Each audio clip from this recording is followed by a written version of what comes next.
நம்ம பண்ண போகிறது வந்து பீர்க்கங்காய் கூட்டு பண்ணுறோம். அதுக்கு வந்து கொஞ்சம் பைத்தம்பருப்பு, கொஞ்சம் துவரம்பருப்பு,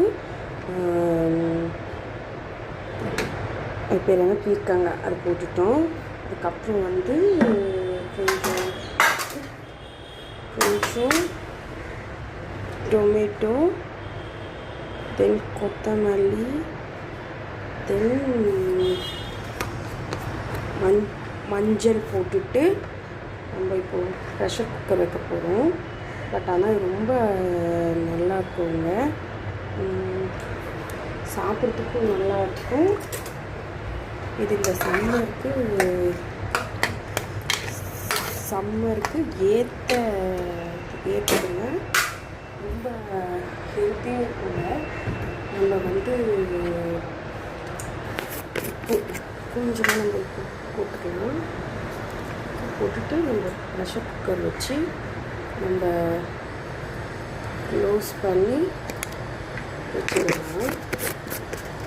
வச்சுட்டதுக்கப்புறம் அது வெந்ததுக்கப்புறம் நம்ம தாளித்து நம்ம கொட்டலாம். அதுக்கு தேவையானது வந்து தாளிக்கிறதுக்கு வந்து வெங்காயம், ஒரு சின்னதாக பூண்டு, இதெல்லாம் நம்ம போட்டுக்கணும். பூண்டு நம்ம ஆக்சுவலாக இதிலே போட்டுக்கலாம், நம்ம ரொம்ப நல்லாயிருக்கும். அதுக்கப்புறம் லாஸ்ட்டாக அரைச்சி விடுறதுக்கு தேங்காவும் கொஞ்சம் ஜீரகமும் போட்டு அரைச்சிங்கன்னா இன்னும் சூப்பராக இருக்குங்க. அதை முடிச்சுட்டு நம்ம எப்படி வந்திருக்குதுன்னு நம்ம பார்த்துட்டு சொல்லலாம். ப்ரெஷர் குக்கர் போட்டதுக்கப்புறம் ஒரு 2-3 விசில் வந்த உடனே நம்ம ஆஃப் பண்ணிவிட்டு நம்ம அதுக்கு தாளித்து நம்ம கொட்டலாம். கருவேப்பிலை போட்டுட்டு தாளிச்சிடலாம். கடையை ஆஃப் பண்ணிடலாங்க. ஓகேங்க. அதுக்கப்புறம் அதில் கொட்டி இறக்கிட வேண்டியதுதான். அந்த ஃபைனல் அப்புறமா காமிக்கிறேன். ஃபைனலாக நான் சொன்னேங்க, அந்த தேங்காய், ஜீரகம் எல்லாம் போட்டு நம்ம இது பண்ணியாச்சு. அந்த பச்சை மிளகா, அந்த கடுகு, இதெல்லாம் அதோட ஃப்ளேவர் வந்து டேஸ்ட்டு வந்து சூப்பராக காமிக்கோங்க. ரொம்ப சூப்பராக இருக்கும்.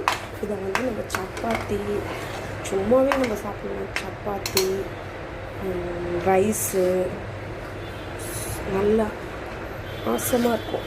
சாப்பிட்டு பார்த்துட்டு எனக்கு கமெண்ட்டில் சொல்லுங்கள். ரொம்ப சுவையாக இருக்குங்க.